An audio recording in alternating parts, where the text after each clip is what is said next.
오늘 본문은 갈라디아서의 마지막 부분입니다. 우리가 잘 아는 것처럼 갈라디아 교회는 좀 문제가 있었습니다. 무슨 문제인가? 바울이 전해준 그 복음 외에 이른바 다른 복음이죠. 유대주의자들이 가르쳐준 다른 교훈, 거짓된 교훈, 가짜 복음을 따랐습니다. 이것은 굉장히 심각한 문제입니다. 영적인 사기죠. 영혼을 상대로 한 사기죠. 상대를 속여서 돈이나 좀 뜯어내는 것하고는 차원이 다른, 한 사람의 영혼을 망하는 길로 인도하는 구원의 방법을 잘못 가르쳐주는 굉장히 심한 잘못입니다. 그래서 바울은 이러한 것들 그냥 묵과할 수 없었습니다. 붓을 들어서 편지를 쓰죠. 율법과 복음의 명확한 차이점을 굉장히 논리정연하게 갈라디아서를 통해서 설명을 합니다. 사도는 갈라디아 교회 교인들을 향한 애틋한 마음으로 또는 아주 강한 질책의 어조로 갈라디아서를 서신서를 써내려가다가 이제 마무리를 합니다. 오늘이 그 본문인데요. 보통 바울이 서신서를 마무리할 때는 개인적인 안부를 묻습니다. 이름도 거론하면서 누구누구는 잘 있냐 이렇게 안부를 묻는데, 유독 갈라디아서만큼은 시작할 때도 그렇고요, 또 마칠 때에도 시종일관 엄중한 태도를 이 바울이 계속 지킵니다. 조금 여유 있게 마무리를 하지 않아요. 이것은 바울이 충분히 의도해서 한 것입니다. 왜냐하면 좀 유연한 분위기에 안부도 묻고 그러면 그동안 서신서 앞부분에서 계속 얘기했던 그런 질책들, 또 돌이킬 것을 강조하는 바울의 그런 주장이 조금 퇴색될까 하는 높아심에서 엄중하게 이 마무리를 합니다. 또 갈라디아서의 마지막 부분이 되는 17절, 18절이 17절, 특히 17절이 이 갈라디아서 안에서 갖는 차지하는 내용도 굉장히 중요하고 의미가 많이 있습니다. 바울이 편지를 마무리하는 말미에, 엄중한 태도를 유지하면서 마무리하는 그 말미에 바울이 쓴 표현에 좀 주목을 해볼 필요가 있습니다. 17절인데요. 이후로는 누구든지 나를 괴롭게 하지 말라. 내가 내 몸에 예수의 흔적을 지니고 있다. 내가 내 몸에 예수의 흔적을 지니고 있다. 이 영어로는 bear on my body라고 하거든요. 이제 뭔가를 지니고 있다, 내 몸에. 바울이 몸에 지니고 있는 예수의 흔적이라는 게 그렇다면 무엇인가? 두 가지 견해가 있습니다. 첫 번째는요, 문자 그대로 바울이 그리스도를 전하다가 몸에 어떤 상처를 얻었는데, 고통 가운데 그리스도를 전하다가 상처를 얻었는데 그것을 흔적이라고 말했다는 것입니다. 실제로 바울이 이 갈라디아 지방이죠, 특별히 루스드라에서 복음을 전할 때 돌에 맞은 적이 있었습니다. 얼마나 심하게 돌에 맞았는지 기절을 했는데 다른 사람들은 죽은 줄 알고 사람들이 바울을 밖에다 내다 놓을 정도로 그렇게 심하게 돌에 맞은 적이 있습니다. 그러니까 실제로 바울이 그리스도를 전하다가 몸에 얻은 상처를 가리켜서 예수의 흔적이다라고 말했다는 것도 전혀 근거가 없는 주장은 아닙니다. 그러나 갈라디아서에서 복음을 바울이 잘 변증하고 또 전체적인 문맥을 볼 때 바울이 말한 그리스도의 흔적은 단순히 육체에 난 상처들만 가리키는 것은 아니고요, 신자의 내면에 있는 그리스도의 형상, 주님을 닮은 모습, 그것을 가리켜서 예수의 흔적이다라고 표현한 것입니다. 예수의 흔적, 헬라어로는 스티그마타 투 예수라고 하거든요. 그것은 고쳐서 얘기하면, 바꿔서 얘기하면, 그러니까 예수 닮은 형상입니다. 예수님 닮은 모습. 그러니까 사도 바울은 지금 이렇게 말하고 있는 것입니다. 너희는 할례로서 구원받은 백성의 표를 삼고자 하지만 나는 진리 대신 주 예수님을, 내 영혼에는 그분의 형상을 지녔다. 나는 나의 영혼에 예수의 형상을 지녔다. 만약 너희의 종교적 열심이 그리스도의 영광을 위해 보여줄 수 있는 어떤 흔적이라도 있으면 그것을 보여라. 그렇지 않다면 더 이상 나를 괴롭게 하지 말라. 나는 내 몸에 예수의 흔적을 지녔다. 이렇게 말한 것입니다. 또 한 가지 예수의 흔적을 우리가 이해할 때 당시의 문화적 배경에서 이해할 필요가 있습니다. 예수의 흔적이라고 번역된 헬라어는 좀 전에 스티그마타 투 예수라고 말씀을 드렸는데요. 이 스티그마타는 당시의 노예의 몸에 찍는 도장입니다. 도장. 어떤 노예가 도망을 가면 그 노예의 이렇게 윗도를 벗겨보면 그 몸에 그 주인의 도장이 찍혀 있습니다. 그래서 그 노예가 누구의 소유인지, 주인이 누구인지를 알 수 있는 거죠. 바울은 특별히 이 스티그마타라는 흔적에 소유격을 붙였습니다. 투 예수. 그럼으로써 자신이 그냥 노예가 아니라 분명한 주인이 있는 예수 그리스도의 노예라는 것을, 자신의 소유자는 주님이라는 것을 분명하게 밝히고 있습니다. 노예는 자신의 주인에게 충성하는 것을 가장 큰 미덕으로 삼습니다. 자신의 필요보다 주인의 필요가 항상 먼저이죠. 주인께 충성하고 열심으로 그를 섬기는 사람이 바로 종이고 노예입니다. 바울은 그리스도의 종된 자신의 신분을 굉장히 소중하게 여겼습니다. 너희는 율법의 종로로 타기를 자원하느냐? 나는 진리 대신 그리스도의 종이다. 그분의 노예다. 특별히 이 흔적이라는 말이 원어에는 복수로 나왔습니다. 복수. 이것은 단지 바울이 예수님의 어떤 좋은 성품, 장점 몇 가지를 닮았다는 것이 아니라 전 인격에 있어서, 온전한 성품에 있어서 총체적으로 그리스도를 닮았다는 것을 우리에게 말해주고 있습니다.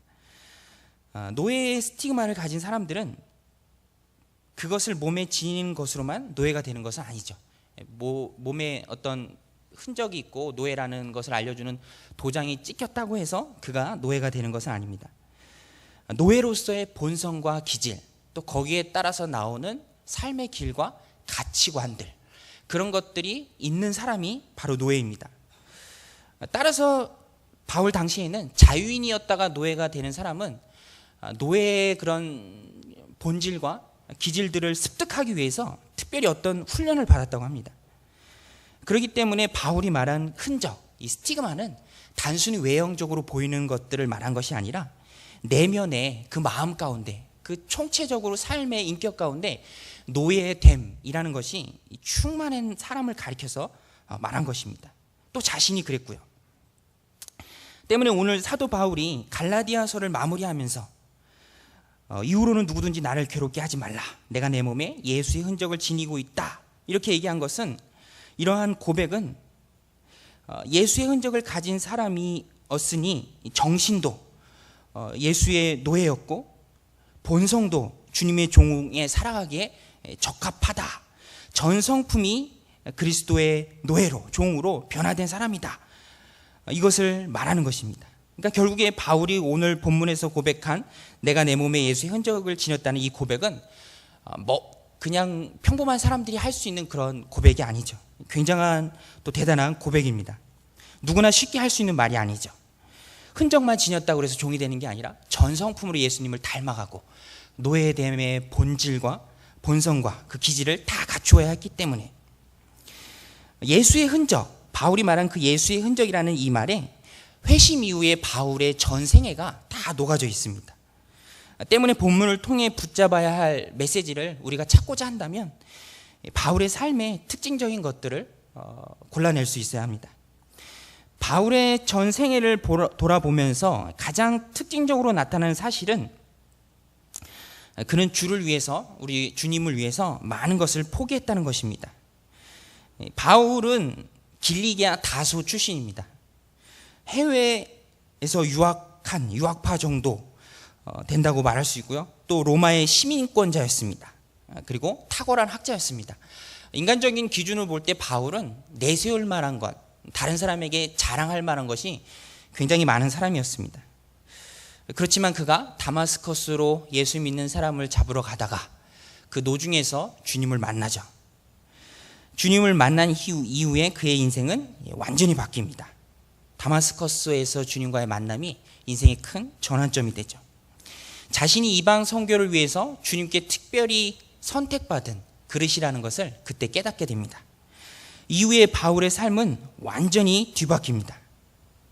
놀라운 변화가 생겼는데요. 그게 뭔가 하면 이 삶의 가치 체계가 무엇을 중요하게 여기고 무엇을 덜 중요하게 여기는지, 그 가치관이 사명 중심으로 바뀝니다. 사명이라는 관점에서 자신의 삶을 바라보게 되죠. 그래서 이전에는 자랑할 만한 것이, 내세울 만한 것이 많았지만 그런 것들을 자랑하지 않습니다. 회심한 이후에 그것들은 자신에게 있어서 아무것도 아니라고 고백을 하죠. 그의 이런 사상은 빌립보서 3장에 잘 나타나 있습니다. 그러나 무엇이든지 내게 유익하던 것을 내가 그리스도를 위하여 다 해로 여길 뿐더러 또한 모든 것을 해로 여김은 내 주 그리스도 예수를 아는 지식이 가장 고상하기 때문이라. 내가 그를 위하여 모든 것을 잃어버리고 배설물로 여김은 그리스도를 얻고 그 안에서 발견되려 함이니. 예수의 흔적, 예수님을 닮는 것은 이전 것을 버리는 것부터 시작됩니다. 오늘 우리의 삶 가운데 주를 믿음에도 불구하고 계속해서 크고 작은 트러블이 생기는 이유, 문제들이 생기는 이유가 뭔가? 버리지 못했기 때문에 그런 어려움들이 생기는 것입니다. 하나님 나라의 삶을 시작했음에도 불구하고 이전에 가지고 있던 것들을 그대로 끌어안고 있기 때문에, 예전에 넉마주의라고 하죠. 먹고 살기 어려울 때 커다란 짐 보따리를 등에 메고 커다란 집게로 여기저기 다니면서 보기에 좋아하는 것들, 돈이 될 만한 것들을 뒤로 휙휙 집어넣어서 큰 바구니에 담죠. 사람들이 그리스도를 믿기 전에, 회심 이후에 가치관을 형성해 나갈 때 그런 식으로 가치관을 형성해 나갑니다. 믿고 난 다음에는 바울이 고백한 것처럼 배설물이 될 것들을 굉장히 중요한 것들로 여기면서 살죠. 하나님 나라에 들어온다면 그런 것들을 다 청산하고 버리고 그렇게 시작을 해야 하는데, 그렇게 하지 못하기 때문에 삶의 문제들이 생기는 것 같습니다. 이 날프 레이버 목사님의 새로운 삶의 시작이라는 책에 보면 이런 그리스도의 모습을 이런 이미지로 묘사했는데요. 엄청나게 많은 짐을 양손에 들고 또 어깨에 메고 공항 검색대 앞에 선 사람, 들어가겠다고 떼쓰는 사람, 이렇게 묘사를 했습니다. 하나님 나라에 들어가려면, 또 하나님 나라에서 하나님 나라의 삶을 시작하려면, 새로운 나라에서 새로운 삶을 시작했으면 이전의 세상적 가치관은 다 버려야 합니다. 버리고 들어와야 합니다. 그래도 가지고 있겠다고 뗐으면 평안이 없는 것이죠. 바울은 가장 고상한 그리스도를 아는 지식을 붙잡았기 때문에 다른 것들에 대해서 마음을 두지 않았습니다. 심지어는 다른 것들을 배설물처럼 여겼습니다. 오늘 우리가 주 안에 살기로 다짐하면서 평안한 마음이 없고 늘 근심과 걱정, 염려에 사로잡혔다면, 그렇게 몸부림친다면 어찌 보면 주님과 비교했을 때는 굉장히 중요하지 않은, 마치 바울이 배설물처럼 여겼던 그런 것들을 너무 집착하는 것은 아닌지, 그런 것들을 포기하지 못하고 붙들고 있는 것은 아닌지. 갈라디아 교회 교인들이 그랬습니다. 조용히 들어온 유대주의자들의 거짓 가르침에 속았죠. 그들이 가르친 거짓 가르침의 핵심은 외형에 있었습니다. 할례나 안식일을 준수하는 것 같은 외형에 있었습니다. 굉장히 육신에 속한 것들입니다. 그러나 오늘 바울은 갈라디아서를 마무리하면서 내면의 주님에게 집중하는 모습을 보여주고 있습니다. 그들을 향해서 내가 내세울 것은 그리스도의 흔적밖에 없다. 주님과 비교해 저급한 것들을 다 버리고 내려놓고 포기하는 삶을 바울은 살았습니다. 그렇기 때문에 결국 흔적이 있다라는 것, 그것은 그리스도를 위해서, 주님을 위해서 무언가 포기한 것이 있느냐, 그겁니다. 포기한 흔적이 있느냐. 사람들은 포기라고 하면은 굉장히 뭔가 가지고 있는 것을 잃어버리는 것으로 생각을 하기 쉬운 것 같아요. 그렇지만 포기한다는 것은 다른 무엇인가에 더 집중한다는 말이죠. 능력이 유한한 인간은, 우리는 하나님 주신 삶을 살아가면서 모든 것을 다 잘할 수 없습니다. 더 붙잡아야 할 것이 있고요, 아쉬움 없이 내려놓아야 할 것들이 있습니다. 포기해야 할 것들이 있습니다. 다 끌어안을 수는 없는 것이죠. 신앙생활에서도 똑같은 원리입니다. 주님을 선택했다면, 그분을 따르고 하나님 나라의 백성으로 새로운 삶을 살기로 결정했다면 당연히 세상의 것들은 내려놓아야 할 줄 알아야 합니다. 결정이 중요하고요, 결단을 해야 합니다. 결혼식 주례를 많이 하는 목사님의 책에서 읽은 재미있는 글귀인데요, 제가 한번 읽어드리도록 하겠습니다. 이 글을 보면 무엇이 포기고 어떻게 결정하는 것이 옳은가 살짝 느낄 수가 있는데, 결혼식 주례할 때 종종 우는 신부의 모습을 보게 된다. 이유는 간단하다. 다 그런 것은 아니나 요즘 처녀들은 대개 5명쯤 되는 남자를 사귀다 결혼한다. 그래서 결혼식 하루 전날까지도 누구와 결혼할지 고민하는 여자들이 많다. 내일 결혼할지 말아야 할지 정말 헷갈린다고 전화로 물어볼 정도다.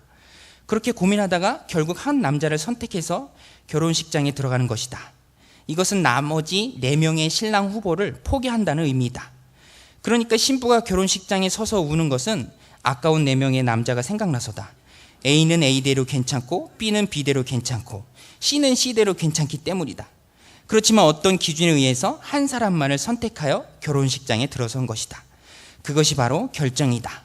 의사결정에 가치체계가 있는 사람만이 결정을 내릴 수 있다. 그럼 누가 포기하지 못하는가? 누가 괜히 이것저것 욕심부리다가 아무것도 얻지 못하는가? 바로 가치체계가 뭔지 모르는 사람이다. 사도 바울은요, 그리스도 중심의 가치체계를 가지고 있었습니다. 주님을 위한 포기는 뒤집어서 얘기하면 주님께 더 집중하겠다는 말이죠. 그러기에 우리의 내려놓음이, 포기가 주님 앞에서 굉장히 가치 있는 일입니다. 사랑하는 사람을 위해, 또 사랑하는 주님을 위해 무엇인가를 과감히 내려놓고 포기할 수 있다는 것은 굉장히 큰 특권입니다. 부모는 자녀를 위해 많은 것들을 포기하죠.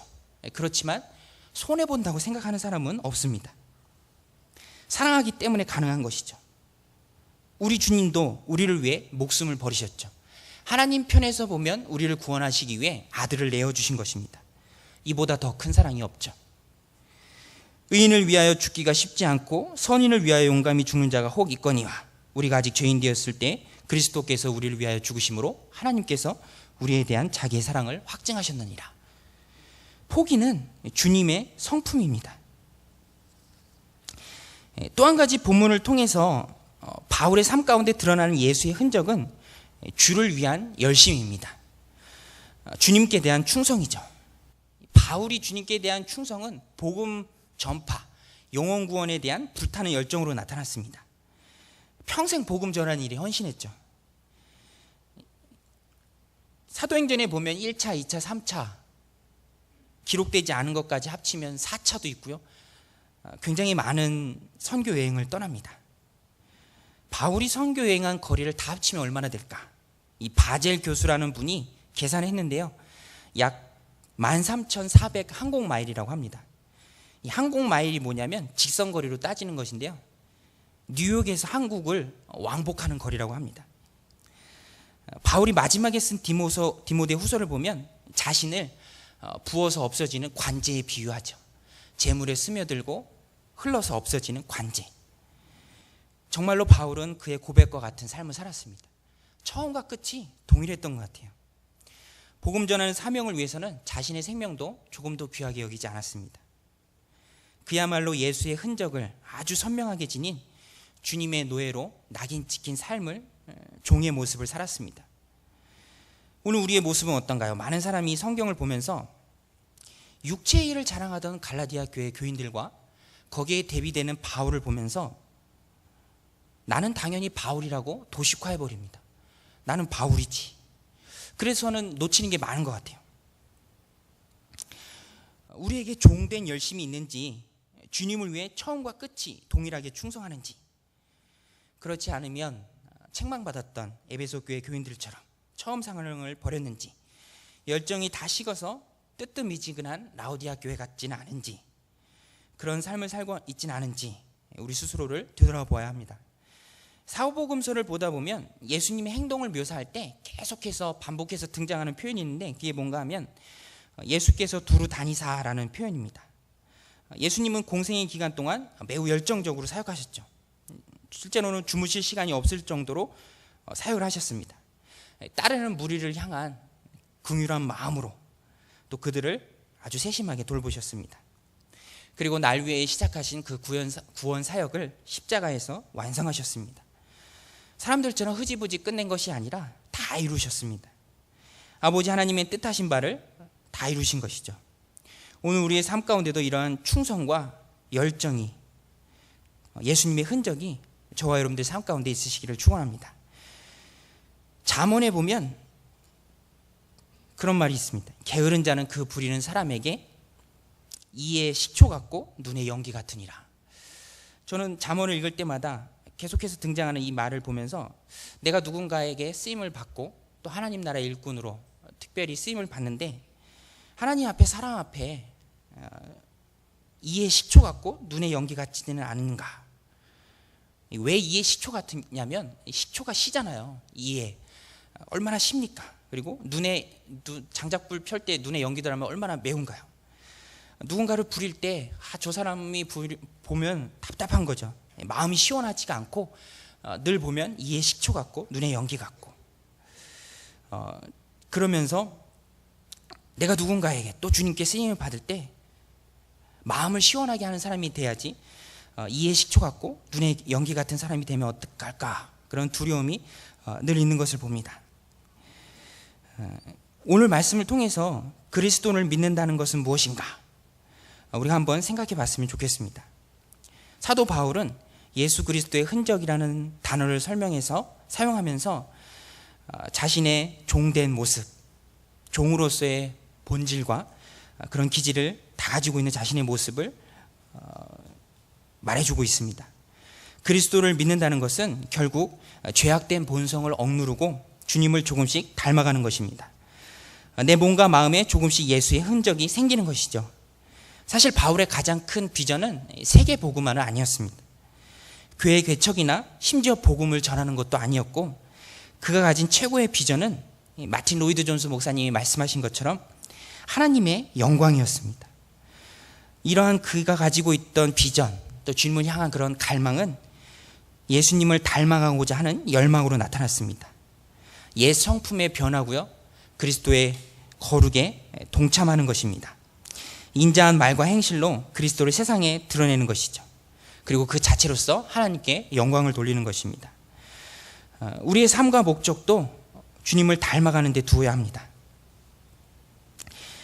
군대에 있을 때 저는 군대에 가기 전까지는 제가 굉장히 인격적이고 성격이 좋은 신학교도 다니는 그런 반듯한 사람인 줄 알았는데 어떤 폐쇄적인 집단 안에 들어가니까 제 성격이 그대로 나오더라고요. 굉장히 괴팍하고 뭔가를 설명해 줄 때 다정다감하게 설명하지 않고 막 짜증을 내는 후임병들한테도 그렇고 그런 모습을 발견하게 되었습니다. 그러면서 읽었던 책이 예수님처럼이라는 책이거든요. 이 맥스 루카도가 지은 책인데 그 책을 보면서 날 향한 하나님의 또 우리를 향한 하나님의 가장 큰 열망이 무엇인지를 깨닫게 되었습니다. 우리를 향한 하나님의 강한 열망을 한 문장으로 줄이면 그 책은 그렇게 소개하고 있거든요. 하나님은 우리를 있는 그대로 사랑하신다. 그러나 그대로 내버려 두시지는 않는다. 우리를 만지시고 우리가 주님을 닮아가도록 우리 예수님을 닮아가도록 우리를 성화의 과정 가운데로 이끄시는 거죠. 예수 그리스도의 흔적을 우리가 지니도록 하시는 것입니다. 바울은 갈라디아서를 마무리하면서 율법과 외형을 내세우는 갈라디아 교인들과 거짓 가르침에 대비해서 자기는 예수의 흔적을 몸에 지녔다라고 말했습니다. 오늘도 하나님이 우리에게 주신 귀한 삶을 살아가면서 조금씩 주님을 닮아가는 그래서 하나님께 영광 돌리고 귀히 쓰임받는 저와 여러분 되시기를 주님의 이름으로 축원드립니다. 기도하시겠습니다.